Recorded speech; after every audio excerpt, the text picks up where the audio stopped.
all the time. Recording. We're good? We're recording? Okay. So we've got 27 minutes. This is the abridged version of Lesson on Second Fundamental Theorem of Calculus. Whole new idea coming your way. Trust me when I say there is going to come a moment when it's going to click for you. You're going to be like, oh, that's what we're doing? That time is about 10 minutes from now. For now, just sort of settle in, get some good notes, try to keep up. I'm going to go fast. Okay, so here we go. I want to look at this first problem, and if I'm going to read this like a proper mathematician, the dd dx I know means derivative. What am I finding the derivative of? I'm finding the derivative of a definite integral of 1 over the square root of t with respect to t from 5 to x squared plus 1. All of our friends have come to play here. We've got a derivative and an integral and a crazy integrand, and problems like this show up frequently enough in calculus that there actually is like a named theorem that goes along with this. So here's where I start. The derivative of a definite integral of this function, I'm going to start here. And so my question to you all is, how do you find that? How do you evaluate this definite integral from 5 to x squared plus 1 of 1 over the square root of t?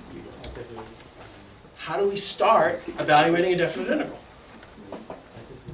You've got to integrate, right? You've got to figure out what has 1 over the square root of t as its derivative. Now what I would hope is that at this point in the game, when you see 1 over the square root of t, you realize you're probably going to have to rewrite this as t to the negative a half. I'm still evaluating from 5 to x squared plus 1, and I need to take a derivative, and I forgot to write my dt. All I did going from here to here was the rewrite step. Well, what's the integral of t to the negative a half? T to a power. I need the power rule. Power rule tells me add 1 to the power, so negative a half plus 1 is a half, divide by the new power, 1 divided by a half is 2, then I'm going to evaluate from 5 to x squared plus 1, then I'm going to take the derivative. We are probably at the point where it sounds like gobbledygook. Let the math flow. What's the next thing that you do? You plug in, right? You're going to plug in the x squared plus 1 everywhere there's a t. You're going to plug in the 5 everywhere there's a t. And we're big fans of big parentheses minus big parentheses. 2 times x squared plus 1 to the half minus 2 times 5 to the half. And then all of this, we find the derivative. Finding the derivative at the end is not something that we normally do. Right? Normally we get here and you're like, somebody high-five me, I made it. But now I want to find the derivative. Why I want to find the derivative? Because it was built into the notation in the beginning. Well, if I'm going to take the derivative of 2 times x squared plus 1 to the half, what I need over here is a chain rule. Well, the derivative of 2 times stuff to the half is 2 times a half, the stuff to the 1 less power, times the derivative on the inside. I'm just doing chain rule to go from here to here. Minus, I need to take the derivative of 2 times 5 to the half. 2 times 5 to the half. There's something I want you to notice about all the things over here. 0. These are constant, so what's that derivative? 0. Your final answer, 2 times a half, well that's just 1. X squared plus 1 to the negative a half times 2x. If you want to simplify, this is 2x over the square root of x squared plus 1. This is what I think some of you would do if you came across a problem like this on the test. You follow the notation, you find the integral, okay, you evaluate the integral, you find the derivative, and you simplify. Everyone kind of okay? Mm-hmm. At least the moves, you're like, yeah, okay, I've kind of seen this before. So down here, but I'm going to write it over here, Jackie, so can you make sure I get it? I want to introduce you to the second FTC, the second fundamental theorem of calculus. What the second fundamental theorem of calculus says is this. if you find the derivative of an integral of a function from a to x, your final answer is just f of x. The d dx is your derivative. The a is a constant. The f is just your original function, whatever the original function you're trying to integrate is. X is a new variable. What you get at the end is the original function evaluated at the new variable.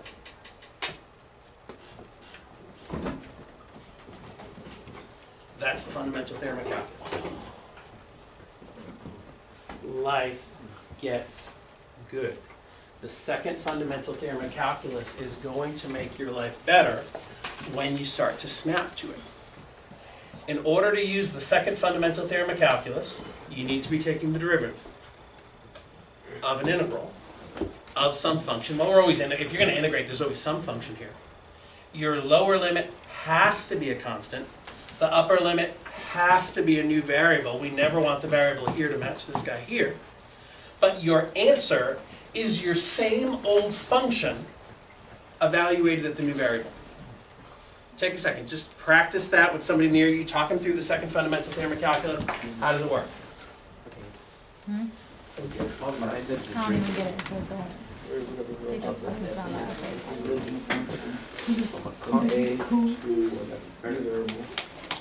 It's just looking at this and it's plugging this in. Then take the derivative of this.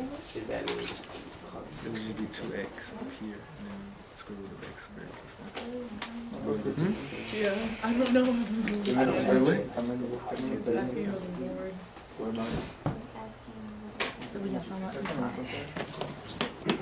Okay. So second fundamental theorem of calculus, just to say this with me, get some practice with the words. Second fundamental theorem of calculus. We got there eventually, says that the derivative of an integral of a function from a constant to a new variable is equal to the original function evaluated at the new variable. This does not roll off the tongue for anybody at all. But there's 5 things that have to be in place here. You have to be taking the derivative of an integral of some function. Your lower limit has to be a constant. The upper limit has to be a new variable. If you're in that case, you just get the original function with the new variable plugged in. There's also the extended second fundamental theorem of calculus. Let me get that down.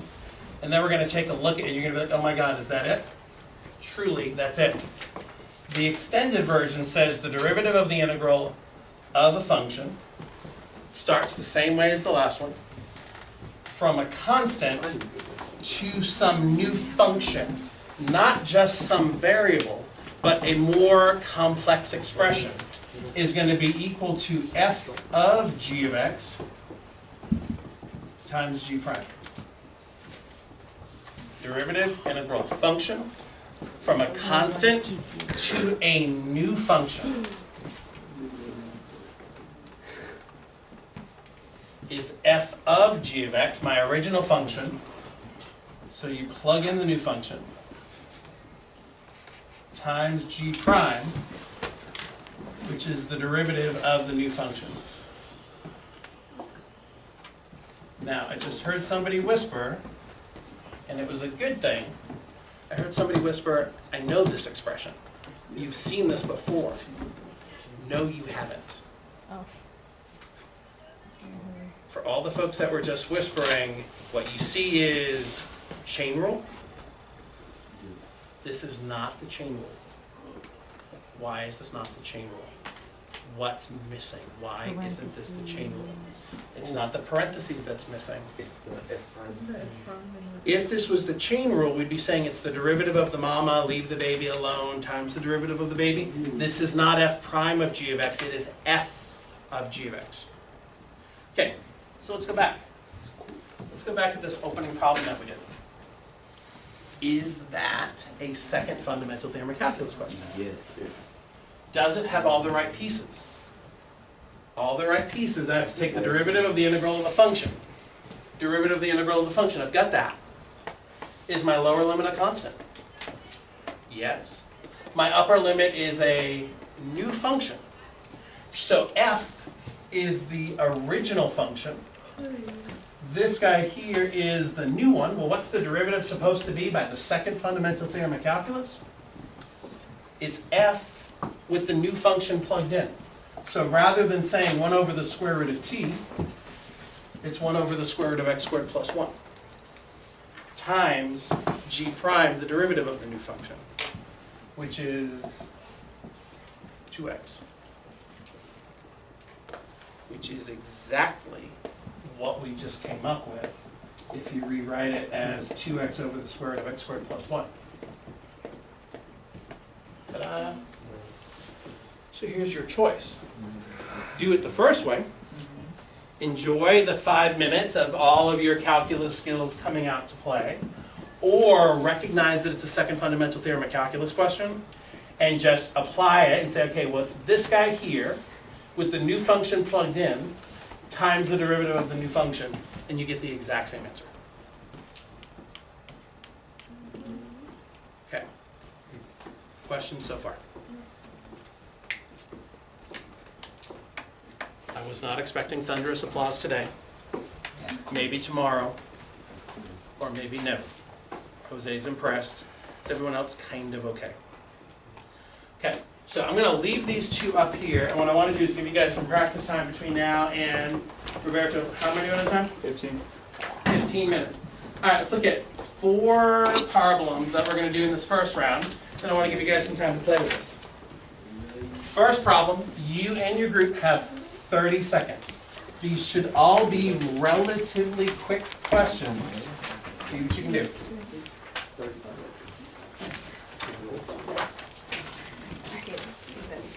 Problem number 1.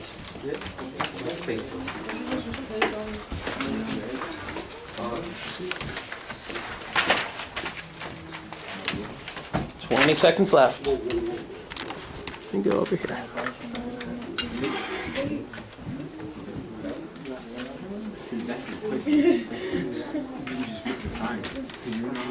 And 10, 9, 8, 7, 6. One person's got the right answer.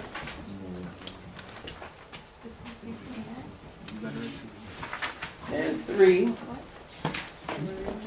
2, and 1. Okay, some of you like pain. Beto is in the back, finding the antiderivative of t to the 5th minus 9t cubed, and plugging in, and finding the derivative. While Beto is doing that, Jose finished this problem about 20 seconds ago. What's the derivative of the integral of this function from a constant to the variable? It's just this guy here with the new variable. It's just x to the 5th minus 9x cubed.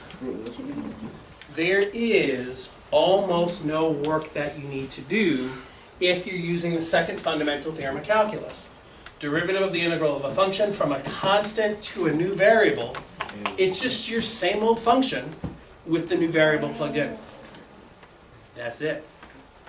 This is the second FTC. I snuck that one right by most of you. Okay, see what you can do then. I have faith in the second one. I feel like it's just really the sign.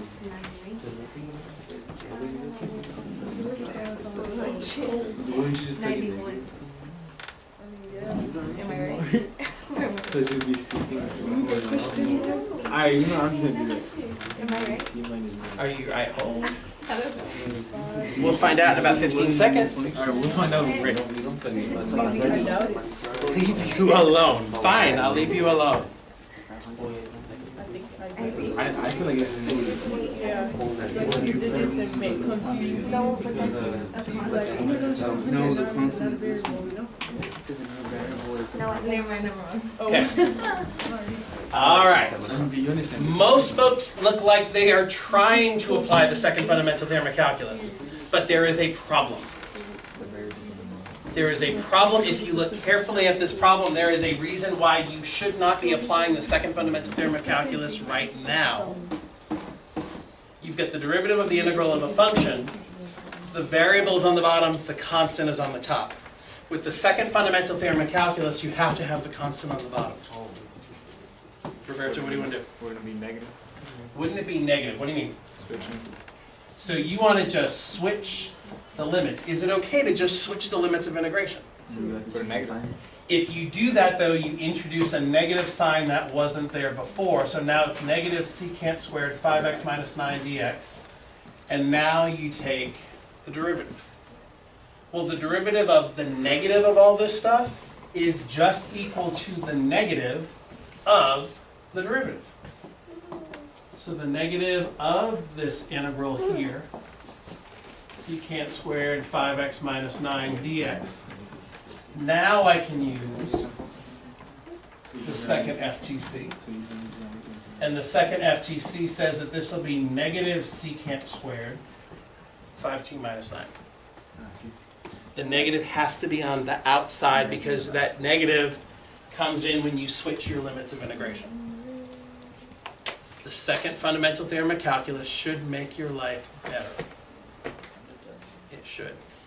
See what you can do in the next one. Yes, ma'am. When answering the problem, you have to show how you write down problems. Yeah.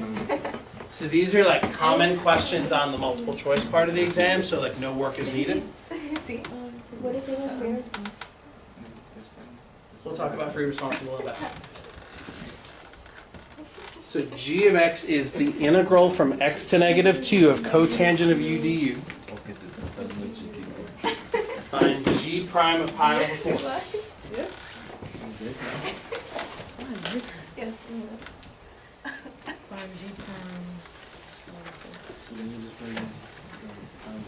Right, so do something like finding g prime of pi over 4, 2 steps. First of all, find g prime of x. You find the function.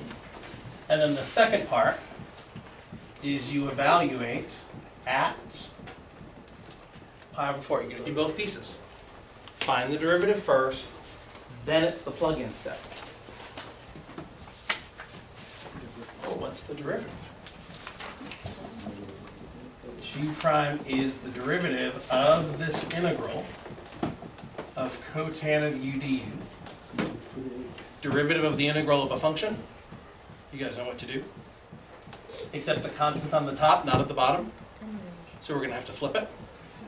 So if all goes well, what you get is negative cotangent of x. It's the same function from before, now at a new variable. That is g prime of x. How many of you guys honestly had that as g prime of x? Okay, we're in a good place.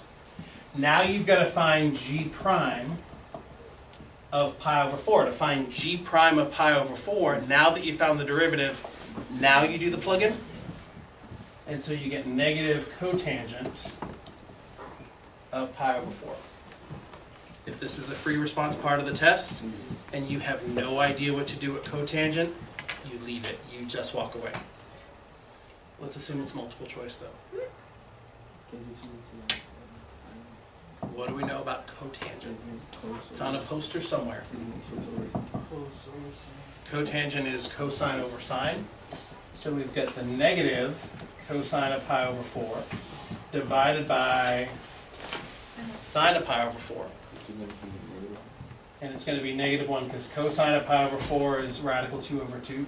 Sine of pi over 4 is radical 2 over 2. And so you're going to get negative 1.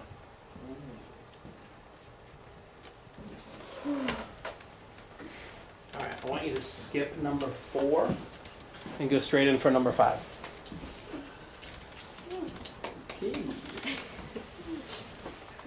It's going to start to click, and I think for a lot of you, it's starting to already.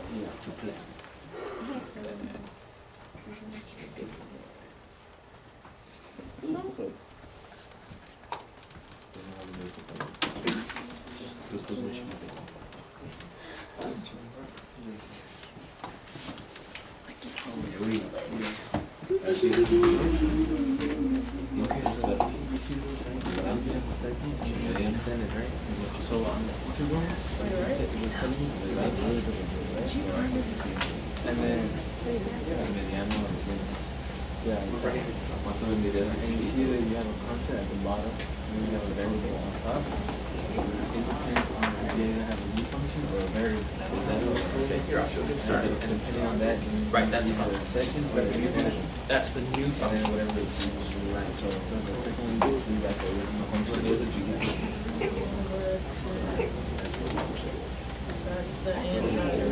That's the answer. Close, close, close.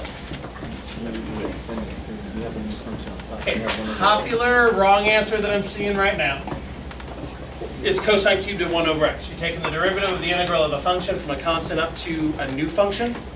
So cosine cubed 1 over x is showing up a lot. What's wrong with cosine cubed 1 over x? What's not working here? You're missing the g prime. Like f is this guy over here, and g is 1 over x. The extended second fundamental theorem of calculus says it's f with g of x plugged in times the derivative. So what I need is to multiply by the derivative of 1 over x. And the derivative of 1 over x is one that you should just know. Derivative of 1 over x. Oh, some of you heard the wrong question. The derivative of 1 over x is not natural log of the absolute value of x. That's the integral. Pedro, what's the derivative? Negative 1 over x squared. It's negative 1 over x squared. And if you're not sure where that negative 1 over x squared came from, rewrite 1 over x as x to the negative 1. Use the power rule. Okay. All right. Try number 6. I want you to get a lot of at-bats at this, and we seem to be getting better with every step.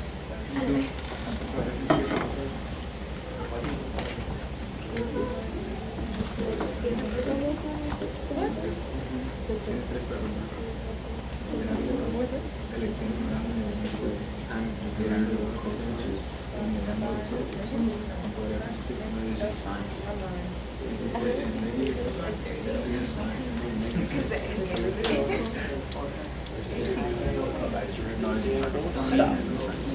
What's the bottom number? Ugly constant. I got that too. I don't We hope we get it right. Should be 150. Yes, negative. Delhi, we're using you get the derivative of the integral of the function from a constant to a new function. It's your original function with the new function plugged in. That's how you question me. I was like, don't question me. Right.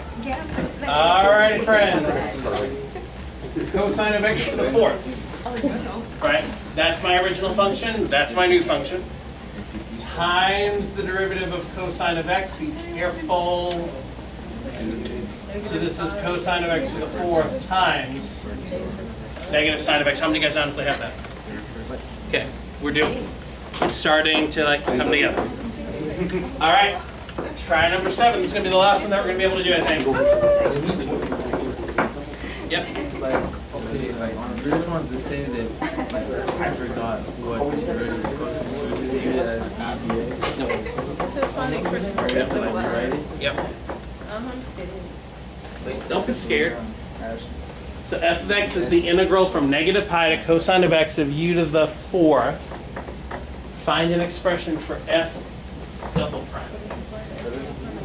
So what's comfortable? First you find F prime. And then go down and say, you just do the extended and then Okay. Most groups are already moving in a good direction. You know you got to find f prime. You know you got to go find f double prime. yeah, that's F prime. Then you're just gonna do another. You're gonna find the second derivative of this. There you go. Yeah, because you need like the baby, bro. You find the derivative of the baby. Huh? It's the mama. I imagine you just take Not the our bell, don't worry. The first derivative. Okay. F prime is what we just did in number 6, right? We found the derivative. F double prime. If you're going to find the second derivative, you need the derivative of the first one. So what rule? Cosine of x to the 4th times negative sine of x. Taking a derivative here. Cosine of x to the 4th times negative sine of x. This has to be a product rule. And the product rule says take the derivative of the first part. Cosine of x raised to the 4th. So 4 cosine of x, the whole thing cubed. Don't stop there. You're taking the derivative of cosine of x raised to the 4th out. Times negative sine of x. All this stuff that I just wrote down came from chain rule. Right, that's the chain rule applied to the first guy. Now what? Derivative of the first times leave the second one alone. Plus, now you leave the first one alone, times the derivative of the second one, which is negative cosine of x. There's probably ways to simplify. I'm not interested in the simplification because we only have 1 minute left. Okay, so just to wrap it up, I know we just went fast in the last 27 or 28 minutes, but the second fundamental theorem of calculus, what I need you to know is when you see this magical combination of the derivative of the integral of a function from a constant to either a variable or a new function, these should be quick questions that you just pop them out. All right, with that said, I want to give you guys till 11:15 to priority number 1 is compare the homework that you did